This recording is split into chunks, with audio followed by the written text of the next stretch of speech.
2015년 개봉하여 1341만 명의 관객을 동원한 엄청나게 흥행한 영화죠. 베테랑. 이 영화 보신 분들 많으실 거예요.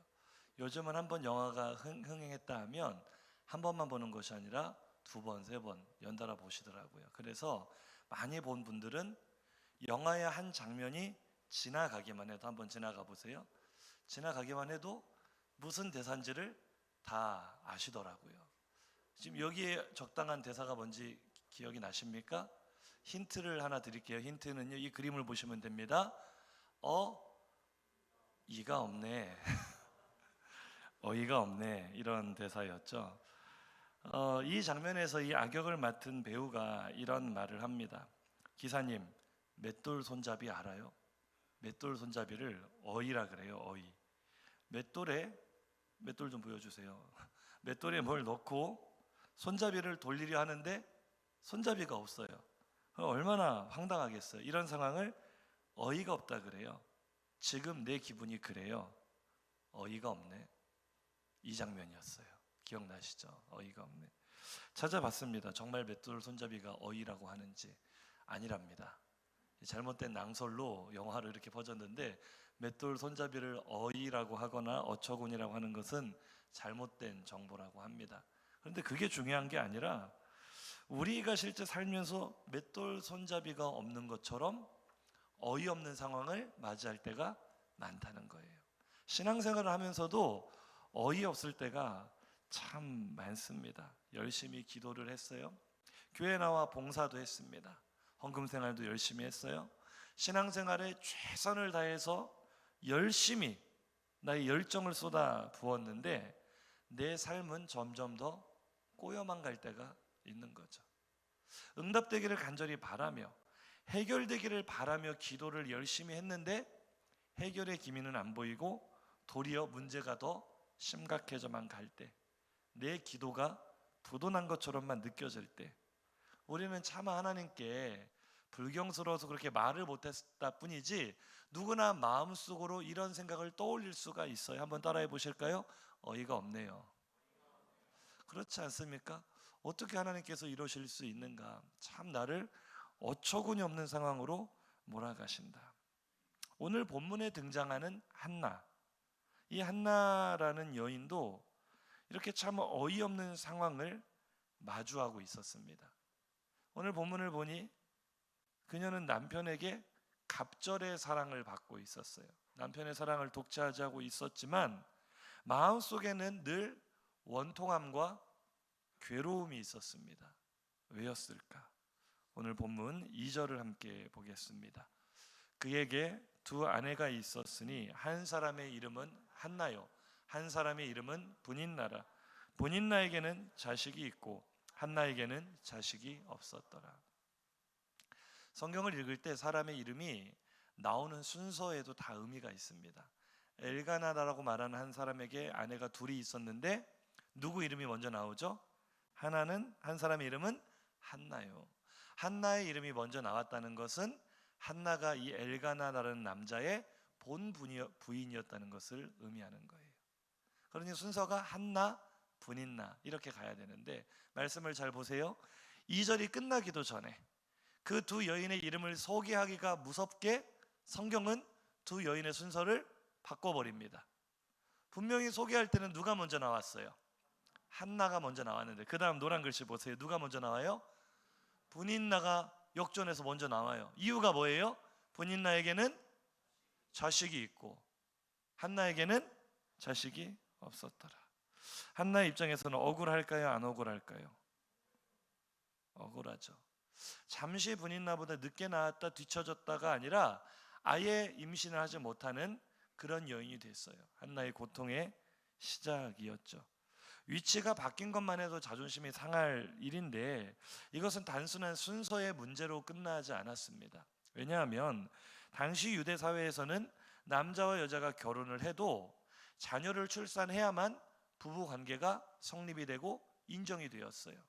그러니 성경이 왜 이름의 순서를 바꿨는지 우리가 이해가 되는 부분이죠. 분명히 한나가 본 부인이었지만 당시 유대 사회법에 따라, 사회 통념에 따라 아내로 인정을 받는 거예요, 못 받는 거예요? 못 받는 거예요. 한나가 본 부인이었으나 그녀는 아이를 낳지 못했기 때문에 아내로 인정을 받지 못했다. 엘가나가 그렇게 했다는 것이 아니라 분인나를 비롯한 그 한나의 주변 환경이 애도 못 낳는 게 무슨 아내 행세야, 이런 식으로 그녀를 핍박하고 격동시키고, 그녀는요 아내의 지위를 상실한 그런 모욕을 당한 거예요. 분인나가 그런 모욕을 줬다는 거죠. 본문 사무엘상 1장 6절 하반절 이하를 보겠습니다. 그의 적수인 분인나가 그를 심히 격분하게 하여 괴롭게 하더라. 분인나가 그를 격분시킴으로 그가 울고 먹지 아니하니. 한나의 슬픔이 컸다는 거예요, 작았다는 거예요? 뭘 보면 알 수 있어요? 먹지 않았대요. 이건 심각한 문제입니다. 국민 여러분, 성경을 좀 입체적으로 보셔야 됩니다. 뭘 하지 않았다고요? 맛있는 것을 먹어도 행복하지 않다는 거예요. 남편에게 사랑을 받아도 위로가 되지 않는다는 거, 이거는 정말 심각한 겁니다. 왜냐하면은 저는 제 아내에게 뭔가 잘못한 일이 생기면은 꼭 아내를 고깃집으로 데리고 갑니다. 그래야 화해가 되는 거예요. 저기압일 때는 고기압으로 가서 이런 말도 있잖아요. 고기 앞으로 가야, 고기를 먹어야 위로가 된다는 거죠.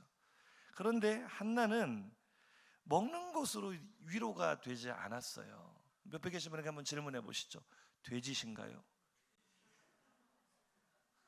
아니 제가 누구를 이렇게 비하한 건 아니고요. 저도 맛있는 걸 먹으면 마음이 좀 풀리고 위로가 되거든요.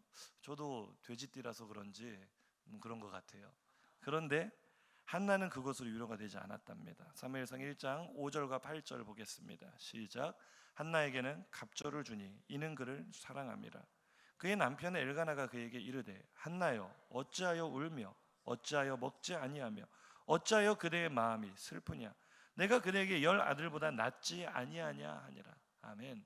엘가나는 저랑 비슷한 성향을 가진 남자였던 것 같아요. 일단 아내가 우울해하니까 맛있는 걸 많이 주면 기분이 풀리겠지라고 갑절이나 많은 것들을 가져다 주었는데 먹지도 않아요. 쳐다도 보지 않아요. 위로를 받지 못해요. 왜 그랬을까요?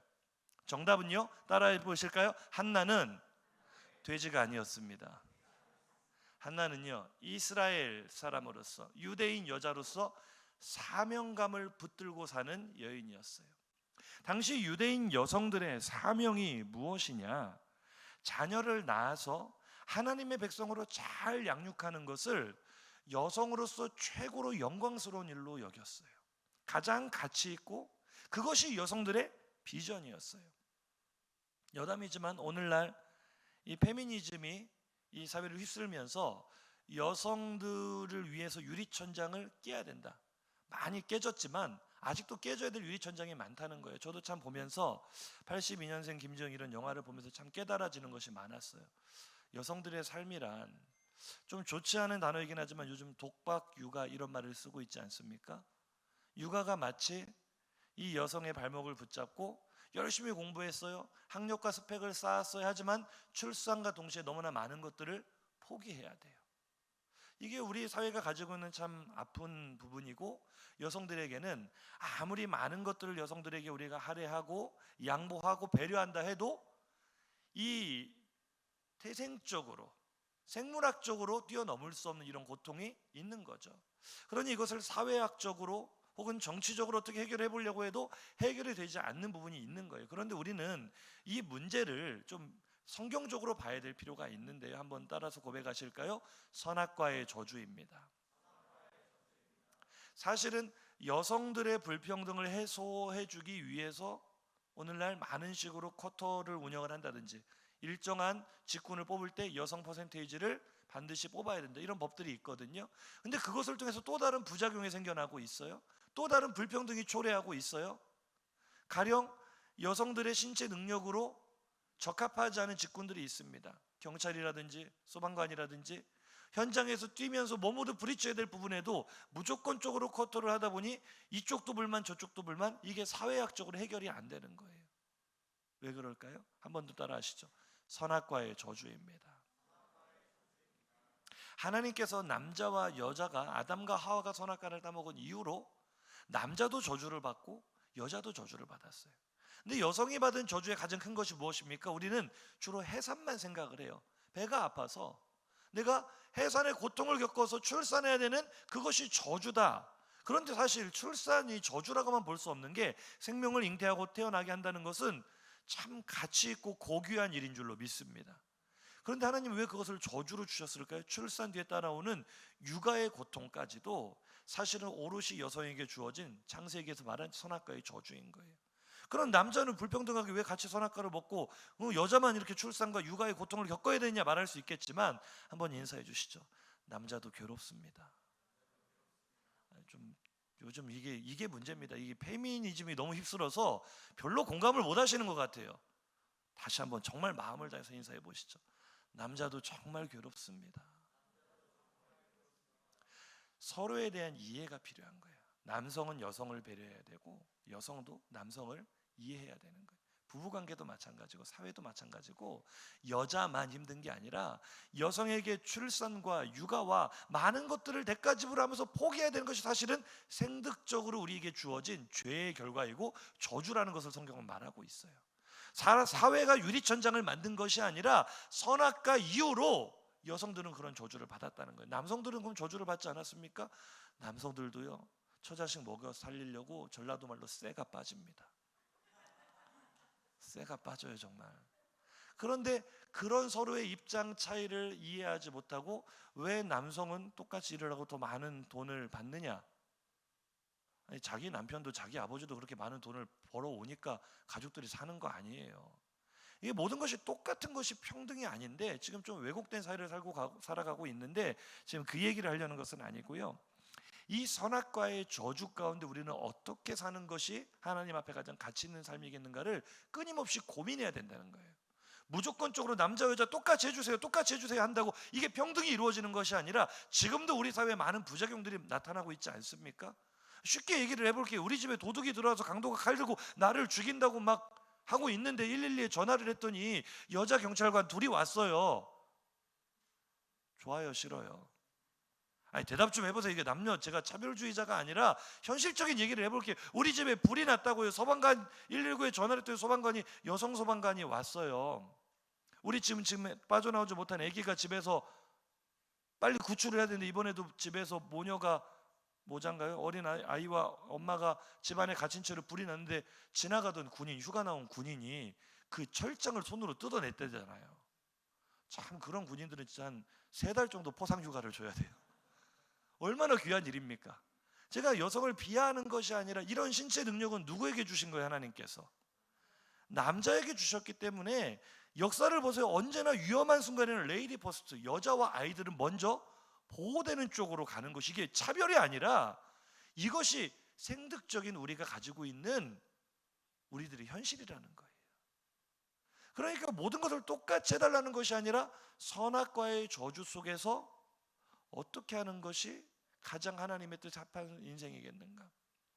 지금처럼 사회가 급변하고 있는 시대 속에서 여성들에게 집에만 있어라, 애만 키워라 하는 것은 문제가 되겠죠. 그것을 우리가 받아들이기 어려운 시대가 되어버렸죠. 하지만 우리가 유대인들 여성들이 가지고 있었던 가치관을 깊이 묵상해 볼 필요가 있는 거예요. 한번 인사해 보시죠. 육아는 짐이 아닙니다. 한 번 더 인사하시죠. 육아는 저주가 아니라 영광으로 바꿀 수 있는 일입니다. 아멘이십니까? 우리가 너무 특세 때도 이야기를 했지만, 경제적으로 세상의 돈의 논리, 만모니즘에 빠진 시대를 살다 보니까 돈의 가치가 최우선이고요. 그러다 보니 나머지 가치들은 시시해 보이는 거예요. 나가서 내가 돈 벌어올 테니까 네가 애 키워라, 서로 미루는 일이 돼버리고 서로 떠넘기는 일이 돼버리는데, 사실은 그렇지 않습니다. 자녀가 부모의 사랑을 받아야 될 시기가 있고요, 엄마의 사랑을 받아야 될 시기가 있고요. 아이들을요, 제가 청소년 사역을 오래 했잖아요. 아이들의 가지고 있는 어떤 힘든 점들, 문제점들 이렇게 상담을 해보고 이야기를 하고 가정 이야기들을 나누다 보면은요, 반드시 그 결핍이 보이는 부분이 있어요. 정말 필요한, 교육학에서도 크리티컬 피리오드라는 말을 쓰거든요. 결정적 시기가 있다는 거예요. 어떤 학문을 가르칠 때 어떤 지식을 우리가 익히는 데 있어서 결정적인 시기가 있는 것처럼 아이들의 인격이 형성되고 아이들의 신앙이 형성되고 아이들의 어떠한 이 모든 지식과 성향이 형성되는 데 있어서 결정적인 부모의 사랑이 필요한 시기가 있는 줄로 믿습니다. 근데 시대가 너무나 물질 최우선주의로 흘러가다 보니까 사람들이 이 부분을 간과하는 거예요. 엄마의 사랑을 쏟아 부어줘야 되는 그 시기를 간과하는 거예요. 그럼 아이들에게 물질적으로 좋은 옷 사입히고 좋은 것들 많이 제공해주고 좋은 이유식 먹이면 이 아이가 잘 자랄 것 같지만 사실 사람은 밥을 먹고 사는 게 아니라 사랑을 먹고 사는 존재라는 거예요. 부모의 사랑을 먹어야 아이가 살 수 있고, 남편의 사랑을 먹어야 아내가 살 수 있고, 아내의 사랑을 먹어야 남편이 살 수 있는 줄로 믿습니다. 한나는요, 그런 관점에서 하나님의 뜻을 잘 알았어요. 사실 엄마들 보면 참 너무나 안타깝지 않아요? 우리 청년들 한번 생각해 보세요. 우리 엄마의 꿈은 평생 밥하고 빨래하고 청소하는 집순이가 꿈이었을까? 엄마의 인생에 대해서 한번 묵상을 해보고, 내 인생만 이야기하지 말고. 엄마도 소녀의 시절이 있었고 엄마도 꿈 많은 시절이 있었을 거 아니에요. 그런데 그렇게 살아간단 말이에요. 그것을 우리가 저주로 받아들이게 되면 너무나 슬픈 거죠. 하지만 유대인 여성들을 생각해 보세요. 아니, 내 꿈은 집순이가 아니었겠지만 나에게 주어진 환경 속에서 네가 꿈꿀 수 있는 최고의 가치가 무엇일까?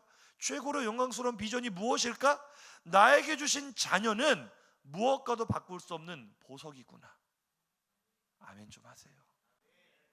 이 보석에 때 묻지 않도록, 세상에 더러운 이 때와 얼룩이 묻어 보석의 가치가 바래지지 않도록 나는 이 보석을 가장 아름답게, 가장 영광스럽게 빛나게 하는 사명을 가져야 되겠다. 한 사람의 여성이 그렇게 키워낸 한 사람의 아이가, 한 아이가 시대를 바꾸는 인물이 되는 줄로 믿으시기 바랍니다. 결과론이지만 한나가 결국 그런 인물을 키워내잖아요. 하나님께 들어서 하나님이 키우시긴 했지만 한나의 기도가, 한나가 그 옷을 해서 갖다 주면서 그 아이를 양육했던 그 한나의 사랑이, 한나의 비전이 사무엘이라는 위대한 인물을 만들어낸 줄로 믿습니다.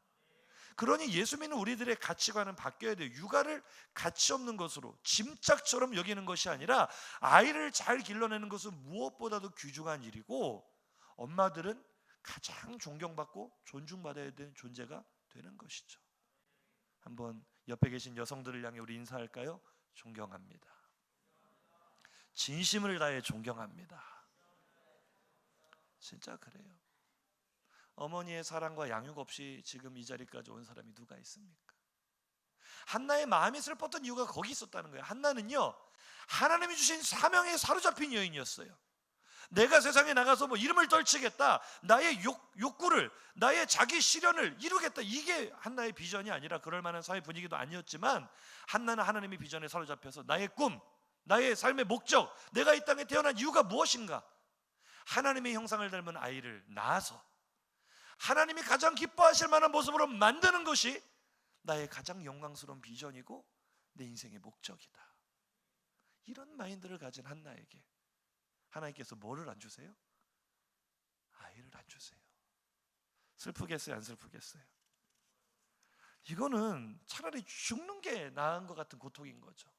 차라리 한나가 나는 애 낳는 거 관심도 없고 애 키우는 거 싫어, 잘 됐네.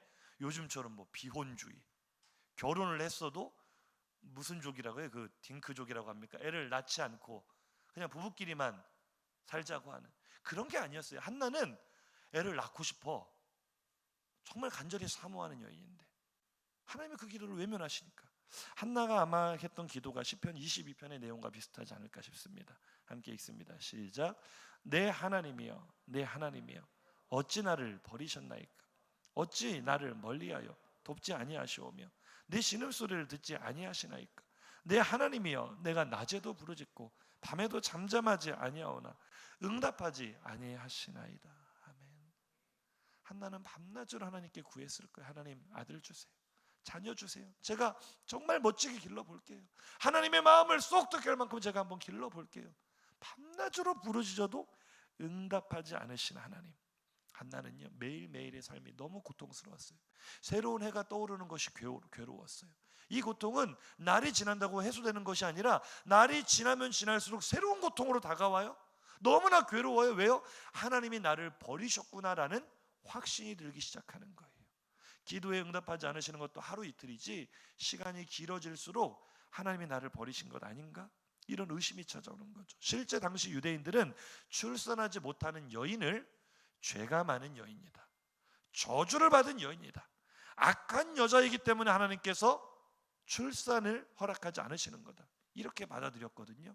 그러니 하나님의 비전을 품고 살아가는 한나, 이 신실한 여인에게는 지옥 같은 고통이 날마다 펼쳐지는 거예요. 얼마나 그 서러움이 컸는지. 한나는 잘못한 거 하나도 없이 사람들에게 악한 자로 낙인 찍혀서 늘 수군거림의 대상이 되었습니다. 해소되지 않는 서러움을 끌어안고 살면서 너무나 탄식이 깊어 기도조차 나오지 않는 절망만이 가득했죠. 그런데 이제부터 정말 중요합니다. 이 성경은요, 이 한나라는 절망감과 서러움이 가득한 여인을 무대 위에 올려서 스포트라이트를 비춥니다. 암전이 돼 있고 울고 있는 한나만 빗줄기 하나로 비추고 있는 거예요. 그런데 이런 장면에서 성경이 굉장히 충격적인 독백을 합니다. 이 장면을 떠올리면서, 울고 있는 한나의 모습을 떠올리면서, 고통받고 있고 서러워하는 한나의 모습을 바라보면서 이 성경이 말하는 충격적인 독백을 읽어보겠습니다. 사무엘상 1장 5절입니다. 시작.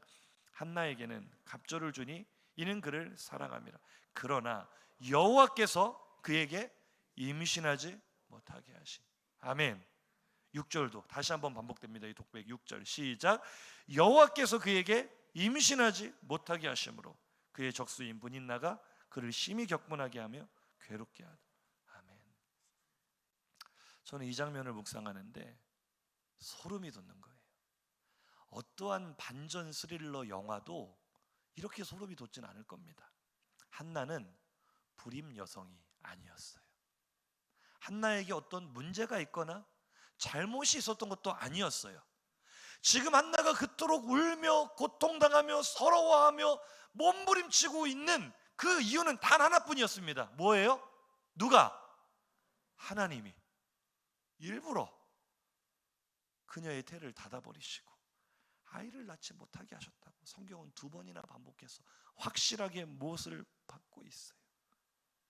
나를 분노하게 하는 분인나가 문제가 아니었어요. 나를 악한 여자라고 수군거리는 사람들이나 환경이 문제가 아니었어요. 하나님이 원인 제공자였어요. 한나를 가장 비참하고 슬프고 서럽게 하신 것이 다름 아닌 하나님이셨다고요. 그토록 간절히 부르짖었는데도 외면하시는 정도가 아니라 일부러 태의 문을 막고 계셨던 하나님. 한나가 이 사실을 깨달았을 때 마음이 어땠을까요? 대답 좀 해보세요. 배신감 느꼈겠어요? 안 느꼈겠어요? 그냥 느꼈겠어요? 억수로 느꼈겠어요? 어느 정도 한나가 배신감을 느꼈을까? 저는요 분명히 이렇게 생각합니다. 한나가 하나님께 이렇게 말했을 것 같아요. 저를 따라서 한나의 입장에서 한번 하나님께 이렇게 말해볼까요? 따라해 보겠습니다. 하나님, 맷돌 손잡이 아세요? 맷돌 손잡이를 어이라 그래요. 어이가 없네. 어떻게 하나님이 그러실 수 있어요?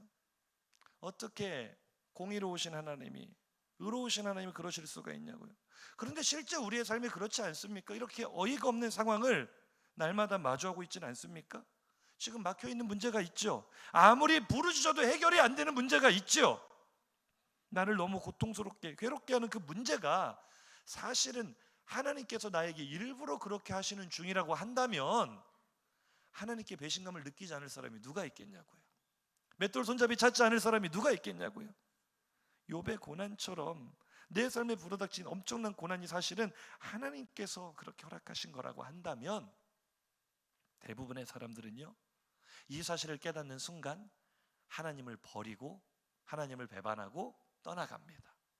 내가 납득할 수 없는 신, 이처럼 나를 어처구니 없이 만드는 신은 믿을 수 없다는 거죠. 그러나 우리는 하나님이 하신 일이 아무리 이해가 되지 않고 납득이 되지 않는다 할지라도 그 순간 이렇게 고백했으면 좋겠습니다. 함께 고백하실까요? 하나님은 언제나 옳으십니다. 다시 한번 고백할까요? 하나님은 언제나 옳으십니다.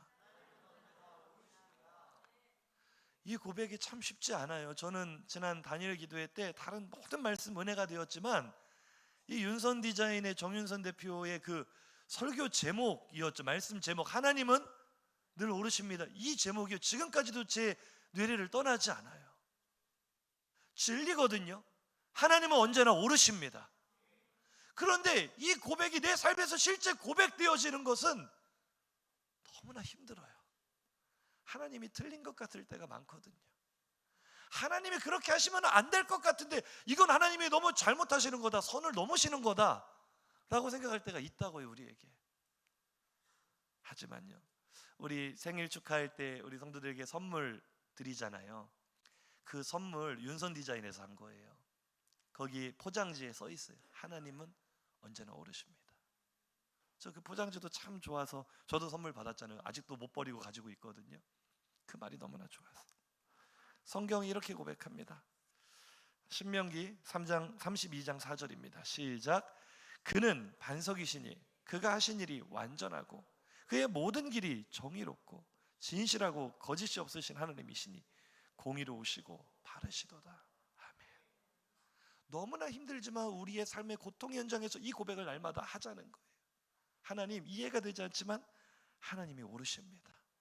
하나님, 납득이 되지 않지만 어떻게 이러실 수가 있는가, 어이가 없지만 그래도 하나님이 옳으십니다. 하나님은 정의롭고 완전하시고 공의로우신 분인데 나에게 이렇게 하신다면 분명히 그럴 만한 이유가 있을 것이다. 원인 제공자가 하나님이시라면 이 문제를 해결할 수 있는 실마리도 열쇠도 하나님께 있을 것이다. 나는 하나님께 승부를 걸어야겠다. 왜 내 기도를 들어주시지 않는지, 왜 나에게 이런 고통을 주시는지 하나님께 직접 물어야 되겠다.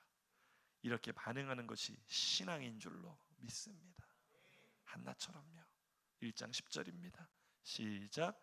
한나가 마음이 괴로워서 여호와께 기도하고 통곡하며.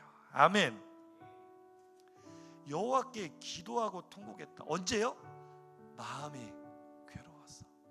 하나님이 하시는 일이 납득이 되지 않고 이해가 되지 않고 너무나 어처구니가 없어서 신음소리조차 나오지 않는 그 괴로운 현장에서 한나는 오히려 그 서러움을 끌어안고 하나님께로 더 가까이 갔다는 거예요. 많은 사람들은 어이가 없는 상황을 만나면, 납득이 안 되는 상황을 만나면 하나님을 멀리 등지고 떠나가는데요, 한나는 그 서러움을 끌어안고 하나님께 가까이 나아갔다고요. 한번 따라 하실까요? 이것이 기도입니다. 이것이 기도입니다. 우리가 서러울 때, 너무나 마음이 원통할 때 그 마음을 하나님께 쏟아 놓는 것이 기도인 줄로 믿습니다. 지금 한나가 만난 상황, 정말 맷돌 손잡이가 없는 상황이잖아요. 뭘 잡아야 돼요? 잡을 게 없어요. 황당해요. 뭘 어떻게 해야 될지 모르겠어요. 막막해요. 그런데 한나의 고백이 뭔지 아세요? 손잡이가 없으면 맷돌 자체를 붙잡으리라. 이러한 태도로 하나님께 나가기를 주님의 이름으로 축복합니다. 그게 기도라고요. 한번 저와 함께 고백하시겠습니까? 손잡이가 없어도 하나님을 붙잡을 수 있습니다. 다시 한번, 손잡이가 없어도 하나님을 붙잡을 수 있습니다. 그것이 기도인 줄로 믿으십니까? 사실은 우리가 기도를 자꾸만 맷돌 손잡이처럼 생각을 한다는 게 문제예요. 무슨 말인지 아세요? 하나님께 맡긴다고 하면서, 하나님께 기도한다고 하면서 사실은 손잡이 내가 쥐고 내가 원하는 방향으로 내가 돌리려고 그래요. 내가 원하는 속도대로 내가 돌리려고 그래요. 그게 기도라고 생각해요. 하나님 아시죠? 정해놨어요. 아시죠? 해주세요. 해주세요. 이걸 기도라고 생각해요. 차라리 맷돌 손잡이가 없어야, 붙잡을 게 없어야 진짜 진실한 기도가 그때부터 시작되는 거예요. 하나님, 손잡이가 없어요. 어떻게 해요? 손잡이가 없을 때 우리는 하나님의 손만 의지하게 됩니다. 손잡이 없는 맷돌 우리는 못 돌려요.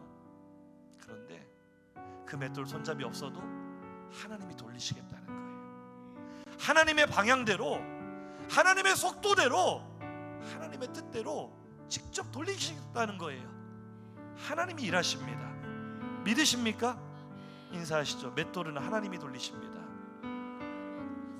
하나님이 일하십니다. 그러니 우리는 맷돌 손잡이가 빠져버리는 황당하고 어이없는 상황 속에서 낙심하지 말고 내 서러움을 가지고 하나님 앞에 가까이 나가자고요. 하나님이 그 맷돌을 돌려가시도록 우리의 마음을 하나님 앞에 쏟아 놓아 보자고요. 어쩌면 하나님이 지금 나에게 원하시는 기도는 바로 그 기도일 수 있습니다.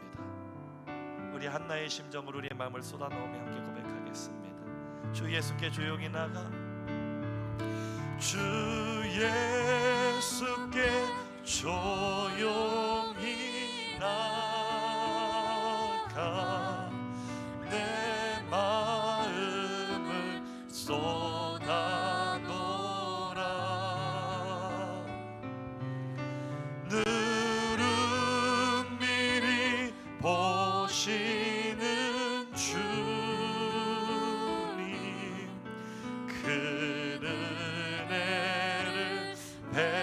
우리 마음을 다해서 다시 한번 간절하게 고백할까요? 주 예수께 조용히, 주 예수께 조용히 나. 무엇이 기도입니까? 손잡이가 없어요? 그저 내 마음을 쏟아 놓는 것입니다. 하나님께 맡기는 것이죠. 늘은 미리 보시는 주님, 그 은혜를 베푸시리. 아멘. 오늘 하나님께 마음을 쏟아 놓으시기를 주님의 이름으로 축복합니다. 한번 서로 격려하실까요? 마음을 쏟아 놓읍시다. 손잡이만 찾아 헤매지 마시고 마음을 쏟아 놓아 보세요. 하나님이 돌리시겠다는데 자꾸 내가 뭐 손잡이 찾아서, 아니죠. 그 기도 아니죠. 하나님께 쏟아 놓는 거예요. 하나님, 주님의 뜻대로 돌리시옵소서. 주님의 방향대로 돌리시옵소서. 왜요? 주님은 완전하시니까. 하나님은 공의로우시니까. 그는 나보다 오르시니까. 언제나 오르시니까. 우리 하나님께 이렇게 쏟아 놓으시기를 주님의 이름으로 축복합니다. 이것이 믿음 있는 사람에게는 하나님을 향한 절대 신뢰이지만, 하나님을 알지 못하는 사람들의 눈에는 그렇게 한심해 보일 수가 없어요. 참 한심하다. 얼마나 못났으면, 얼마나 지은 죄가 많으면 스스로 해결도 못할 저 문제를 이고 지고 밤낮 없이 하나님께 통곡하고 부르짖을까. 저렇게 부르짖는다고 뭐가 해결이 될까. 사람들은 우리를 그렇게 비아냥거리고 비웃고 우리를 정죄할 수 있어요. 그런데요, 하나님은 우리가 우리의 마음을 쏟아 놓을 때 우리의 상한 마음을 멸시하지 않으시고 우리의 원통함과 서러움을 다 들으시고 위로해 주시는 줄로 믿습니다. 뿐만 아니라 왜 하나님께서 그렇게 하셨는지 설명해 주세요. 하나님 안에 감춰져 있었던 놀라운 하나님의 계획, 그 비밀을 보여주시는 줄로 믿습니다. 너는 내게 부르짖으라. 내가 내게 응답하겠고 네가 알지 못하는 크고 비밀한 일을 내게 보이리라. 이건 하나님께 마음을 쏟아놓고 부르짖어 본 사람만이 누리게 되는 응답인 줄로 믿습니다.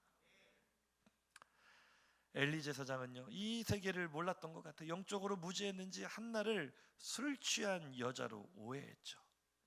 그런데요, 한나는 이렇게 고백합니다. 1장 16절이에요. 시작.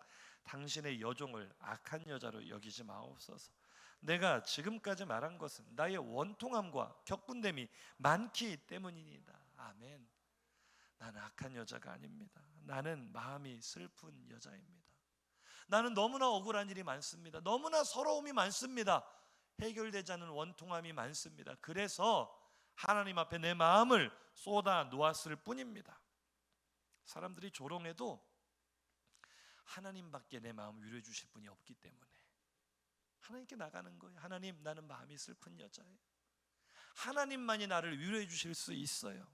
그런데요, 그렇게 나아가는 한나에게 하나님께서 눈을 열어주십니다. 드디어 한나가 하나님과 심정이 통하기 시작해요. 15절입니다. 시작. 한나가 대답하여 이르되 내 주여 그렇지 아니하니이다. 나는 마음이 슬픈 여자라 포도주나 독주를 마신 것이 아니요 여호와 앞에 내 심정을 통한 것뿐이오니. 아멘. 하나님과 심정이 통했다는 것이 어떤 의미예요? 한나가 자기의 고통을 가지고 하나님 왜 그러셨어요? 하나님 왜 이렇게 나를 아프게 하셨어요? 이렇게 부르짖고 하나님께 물어봤을 때 하나님께서 심정이 통했다? 하나님의 음성을 들었다는 거예요. 하나님의 목소리를 들었다는 거예요. 한나가 들었던 하나님의 목소리 저는 확신합니다. 한나야 아프냐? 나도 아프다. 이거 되게 유명한 대사였는데 요즘 사람들은 잘 모르는 것 같아요. 어른들은 아실 텐데. 아프냐? 나도 아프다. 한나는 자신의 고통 속에서 하나님의 고통을 보았습니다. 한나는 자신의 눈물 속에서 하나님의 눈물을 보았어요. 그리고 한 고통받는 비천한 여인을 통하여 상상할 수 없이 위대한 일을 이루어 가시는 하나님의 비전도 이때 보았습니다. 한나가 깨달은 것이 무엇입니까? 아무 잘못 없는 내가 아이를 낳지 못하고 욕을 먹고 있는 것이 어이없는 일이 아니라 그토록 애지중지 극상품 포도나무처럼 이스라엘을 심으시고 가꾸셨던 하나님께 아무 열매도 없다는 것이 어이없는 거예요. 한번 인사하시죠. 어이없는 것은 내가 아니라 하나님입니다. 나처럼 비천한 여인도 아이 하나가 없어서 이렇게 고통을 당하는데 하나님께서 이스라엘을 얼마나 사랑하셨습니까? 근데 지금 이스라엘의 현실을 보세요. 기껏 가나안 땅을 정복하게 하시고 땅을 분배해주고 이제 하나님 잘 섬기면서 하나님 나라 백성으로 행복을 누리고 행복을 나누며 살아라 명령을 주셨더니 또 하나님 버리고 우상 숭배해요. 이 시대가 바로 사사기 시대입니다. 눈뜨고는 볼 수 없는 처참한 시대. 하나님의 백성의 정체성을 다 잃어버리고 오히려 세상보다 더 악한 모습으로, 세상보다 더 처참한 모습으로 무너져버린 이스라엘을 바라보는 하나님의 그 마음. 진짜 그 대사는 하나님이 하셔야 되는 거 아닙니까? 이스라엘아 니들 맷돌 손잡이 아니? 어이가 없네. 이거 하나님이 하셔야 될 이야기 아니에요? 어떻게 그 바다의 모래처럼 하늘의 별처럼 많은 백성 가운데 하나님의 마음을 시원하게 해드릴 한 사람이 없냐고요. 한나를 멸시하는 분인나에게는 자식이 있었죠. 하나님을 존중히 여기지 않고 이 당시에 타락한 제사장 엘리에게는 하나님의 예배를 멸시하는 악한 아들들이 있었죠. 멸시당하는 한나에게는 아이가 없었고 멸시당하고 계시는 하나님께는 하나님의 아들이라 말할 만한 이스라엘의 지도자가 없었어요. 한나가요. 자기의 마음을 쏟아놓다가 하나님과의 마음이 딱 닿았어요. 하나님의 아픔에 공감합니다. 그리고 하나님의 위대한 비전을 바라봅니다. 한나의 기도가 어디까지 깊어지는가 보세요. 11절입니다. 시작. 서원하여 이르되 만군의 여호와여 만일 주의 여종의 고통을 돌보시고 나를 기억하사 주의 여종을 잊지 아니하시고 주의 여종에게 아들을 주시면 내가 그의 평생에 그를 여호와께 드리고 삭도를 그의 머리에 대지 아니하겠나요? 아멘. 만약에 이 기도를 분인나가 들었다면 이렇게 말했을 겁니다. 한나야 너 맷돌 손잡이가 뭔지 아니? 진짜 네 기도 어이가 없네. 왜요? 아들 하나 달라고 그렇게 기도했으면서 너 정신이 나갔니? 왜 아들을 주시면 그 아들 다시 하나님께 드리겠다고 해? 이건 하나님과 심정이 통한 사람만 드릴 수 있는 기도죠. 하나님의 마음을 시원하게 해드릴 아들, 그 아들 내가 낳아서 내가 양육해서 내가 하나님 손에 올려드리겠습니다. 하나님과 한나만 아는 비밀이었던 것을 우리는 믿습니다. 하나님의 마음을 시원하게 해드릴 한 사람, 사사기 시대의 지독한 사슬을 끊어버리고 새 시대를 열 하나님의 사람, 가장 위대한 선지자 사무엘은 이 서러움을 끌어안고 고통하며 부르짖는 한 비천한 여인을 통해서 태어났다는 사실을 기억하시기 바랍니다. 우리는 한나와의 기도를 통해서 서러운 자를 민족의 등불로 쓰시는 하나님의 마음을 봅니다. 하나님의 마음을 붙들고 서럽게 울고 있는, 어쩌면 지금 해결되지 않는 문제를 가지고 몸부림치고 있는 성도님들을 통하여 하나님의 나라를 이루실 비전을 보시기를 주님의 이름으로 축복합니다.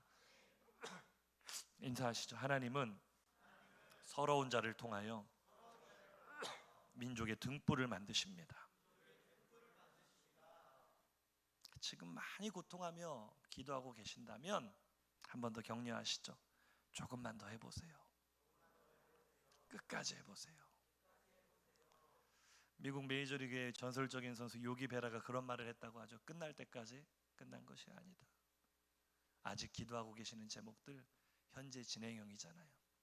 끝까지 가봐야 되는 거 아니겠습니까? 내 당대가 아니라면 내 자손, 내 후손 대까지 가봐야 아는 거 아니겠습니까?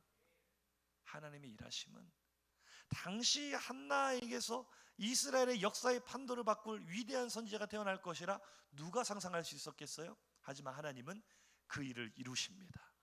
서러움을 끌어안고 부르짖는 한 사람을 통하여. 그것으로 한나의 이야기가 끝났을까요? 아닙니다. 사무엘상 2장 21절 시작. 여호와께서 한나를 돌보시사 그로 하여금 임신하여 세 아들과 두 딸을 낳게 하셨고 아이 사무엘은 여호와 앞에서 자라니라. 아멘. 아들 하나를 낳지 못해 고통하던 한나에게 사무엘뿐만 아니라 세 아들과 두 딸을 더 주신 줄로 믿습니다. 우리 하나님을 무엇이라 표현할 수 있습니까? 에베소서 3장 20절 이하입니다. 시작. 우리 가운데 역사하시는 능력대로 우리가 구하거나 생각하는 모든 것에 더 넘치도록 능히 하실 이에게 교회 안에서와 그리스도 예수 안에서 영광이 대대로 영원무궁하기를 원하노라. 아멘. 하나님 우리가 구하는 것이나 생각하는 것보다 더 이루시는 분인 줄로 믿습니다. 더 풍성하게 이루시는 분인 줄로 믿습니다. 지금 이 자리에도 해결되지 않는 문제로 응답되지 않는 기도 때문에 고통하며 서러워하시는 분 계십니까? 우리 서로 이렇게 위로했으면 좋겠어요. 응답의 사이즈가 크기 때문입니다. 저를 보지 마시고 옆을 보시면서 한 번만 더 위로해 주세요. 다독여 주세요. 응답의 사이즈가 크기 때문입니다. 그냥 한나가 구하는 대로 아들 아무나 하나, 홈리와 비나스 같은 그런 타락한 아들 하나 주시고 끝내버리면 하나님 나라의 영광을 우리가 볼 수 없잖아요. 하나님은 그 울고 있는 한 여인을 통해서 하나님 나라를 만들어가고 계셨던 거예요. 지금도 마찬가지인 줄로 믿습니다. 몸부림치며 기도하는 성도님 한 사람을 통하여 어떠한 역사가 일어날 줄 우리는 모르는 거죠. 그러니 지금 내 눈앞에 어떤 응답이 보이지 않아도 우리 한나처럼 반응하기를 주님의 이름으로 축복합니다. 사무엘상 1장 17절 18절 보고 마칩니다. 시작. 엘리가 대답하여 이르되 평안히 가라. 이스라엘의 하나님이 내가 기도하여 구한 것을 허락하시기를 원하노라 하니 이르되 당신의 여종이 당신께 은혜 입기를 원하나이다 하고 가서 먹고 얼굴에 다시는 근심빛이 없었더라. 아멘. 여전히 우리 안에 원통함이 있고 서러움이 있고 환경은 그대로지만 우리의 얼굴에 근심빛이 사라지는 역사 오늘 일어나기를 주님의 이름으로 축복합니다. 왜요? 서러운 자를 통하여 민족의 등불을 일으키시는 하나님을 믿기 때문에. 저희 어머니가요 저를 놓고 엄청나게 오랫동안 기도하셨고 지금도 계속 그렇게 기도하고 계시는데 저는 사실 어머니의 기도로 삽니다. 기도 때문에 제가 부족하지만 목회를 감당할 수 있고 말씀을 전할 수 있고 기도의 능력이라고 저는 믿습니다. 근데 제가 설교를 정정합니다. 얼마 전 제가 설교하면서 제가 방황하던 시간이 14년입니다. 여러분 이랬는데 제 아내가 그날 집에 가서 손가락으로 세보더니 여보 나이가 안 맞는데 14년이 아닌데 세보더니 12년이 맞대요. 12년. 14년 동안 방황했다 그러면 목사님이 너무 이렇게 이상한 사람처럼 보이니까 앞으로 정정해 주길 바란다고 저에게 얘기를 해서 이 시간 정정하겠습니다. 14년이나 12년이나 뭐 별 차이 없는 것 같지만 제가 참 방탕한 생활을 했던 게 12년의 세월인데 그 순간을 지나가는 동안에 물론 지금도 부족하고 지금도 한참 멀었지만 그 순간 어두운 터널을 지나갈 때는 참 어머니의 심정이 어땠을까? 기도하면서도 절망의 연속 아니었을까? 내 기도는 날마다 부도나는가? 하나님은 내 기도는 안 들으시는가? 한나의 고통. 어쩌면 지금 우리 성도님들이 기도하며 고통받는 제목 저희 어머니의 기도 다 똑같은 거 아닐까요? 그런데 하나님께서 일하신다는 사실을 기억하시기 바랍니다. 하나님은 서러움에 몸부림치며 마음을 쏟아놓는 그 연약한 한 사람의 기도를 절대로 외면하지 않으시고 그 기도의 양분을 통하여 하나님 나라의 거목을 키워가고 계시는 중인 줄로 믿습니다. 제가 목사가 될 거라고 누가 상상할 수 있었겠습니까? 여러분들은 안 믿으시지만 저는 지금도 믿어지지 않습니다. 모든 것이 은혜입니다. 이 시간 우리가 기도할 때 하나님, 내 삶의 현장에도 하나님의 은혜가 필요합니다. 한나에게 부어주셨던 그 은혜를 나에게도 주시고, 오늘 나의 눈물도 언젠가 하나님 나라의 보석 같은 열매로 맺어지게 하여 주옵소서. 원통할수록 서로일수록 하나님께 더욱 부르짖기를 소망하며 우리가 하나님의 위대한 일을 바라보며 찬양하며 나가기를 원합니다. 우리 오늘 결단의 찬양 올려드리도록 하겠습니다. 준비되면 반주 시작해 주시고요. 한번 인사하시죠. 한나의 노래입니다.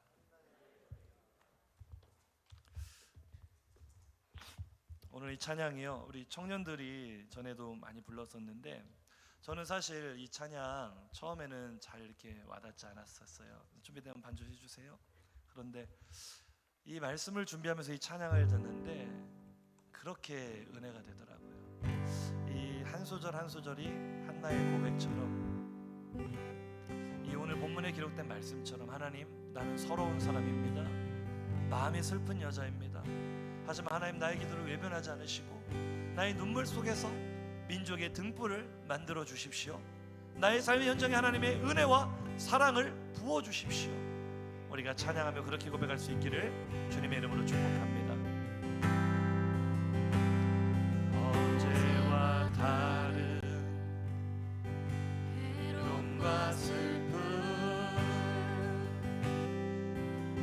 깊은 탄식에 기도할 수 없고,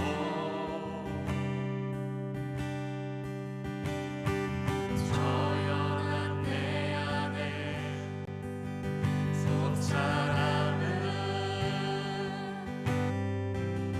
주를 보지만 말하지 못하네. 우리 처음부터 다시 한번 고백합시다. 어제와 다른 괴로움과 슬픔, 그런 아픔 중에 계신 분이 계십니까? 깊은 탄식에 기도할 수 없고, 우리에게도 다 그런 순간이 찾아옵니다. 저연한 내 안에 속 사람은 주를 보지만 기도가 나오지 않고 탄식도 나오지 않는 고통이 있을 수 있습니다. 우리 그 순간 한나처럼 고백하겠습니다. 나를 악한 자로, 나를 악한 자로 보지 않고, 하나님은 나의 원통한 그 맘을 아시니, 오직 나의 주, 내 주의 사랑이 이 시간 우리 안에 임하셔서 속 사람을 고쳐주실 줄로 믿습니다. 우리 온 마음을 다해 고백합니다. 주의 사랑이 목마름 채우고, 주의 위로가 눈물을 덮으니, 주님의 은혜가 필요한 이 땅에서, 이곳에서 주와 함께 노래, 주님의 사랑이, 주의 사랑이 목마름 채우고, 주의 위로가 우리의 눈물 닦아주십니다. 눈물을 닦으니, 주님의 은혜가 필요한 내 삶의 현장 가운데, 은혜가 필요한 이 땅에서, 이곳에서 내 삶의 아픔이 쏟아지는 그 자리에서, 서러움이 넘치는 그 자리에서 주의 사랑이 넘쳐납니다. 주의 사랑이 목마름 채우고,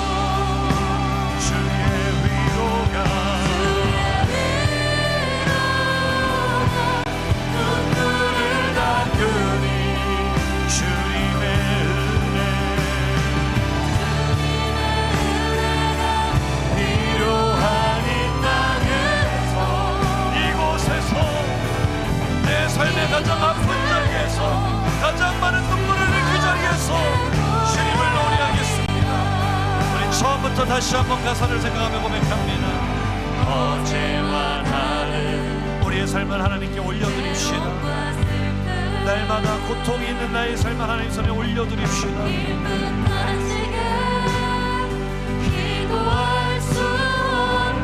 기도조차 나오지 않는 절망을 경험하고 계십니까? 저 연한 내 안에 속사람은 주를 보지만 말하지 못하네.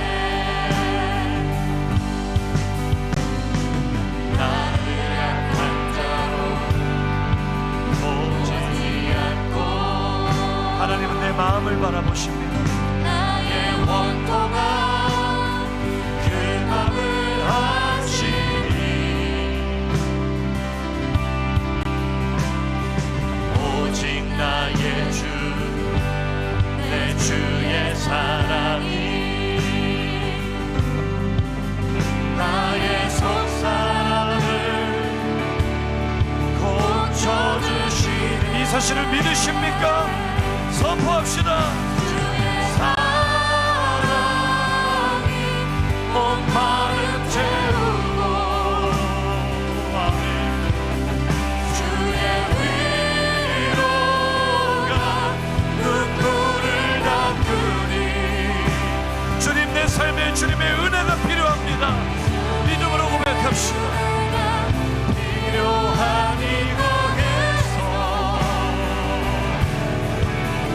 이곳에서 주와 함께 노래 주의 사랑이 주의 사랑 나의 목마름을 채우시고 나의 서러운 눈물을 닦아주십니다.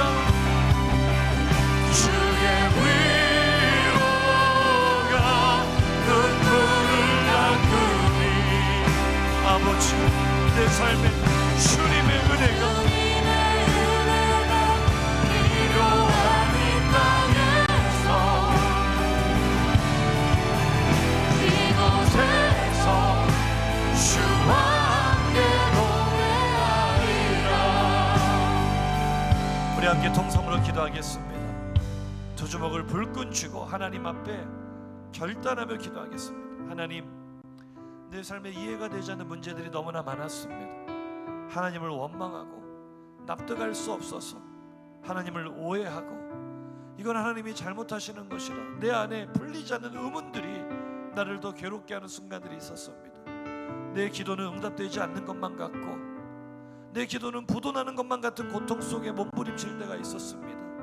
하지만 오늘 한나의 기도를 통해 하나님의 마음을 바라봅니다. 내가 아파할 때 나와 함께 아파하시면서도 그 고통받는 나를 통하여 하나님 나라를 이루어 가시는 하나님의 비전을 바라봅니다. 주님, 서러운 자를 통하여 역사를 바꾸시는 하나님의 기적을 바라봅니다. 오늘 나도 한나처럼 내 마음의 고통을 쏟아 놓습니다. 내 마음의 의문을 쏟아 놓습니다.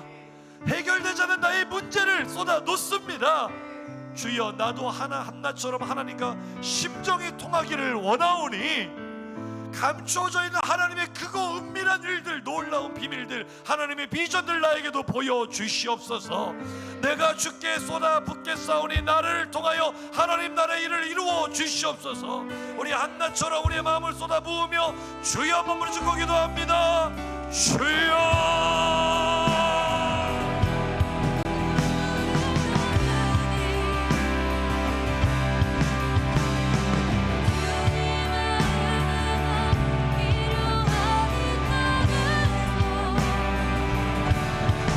손잡이가 없으면 하나님을 붙잡으면 됩니다.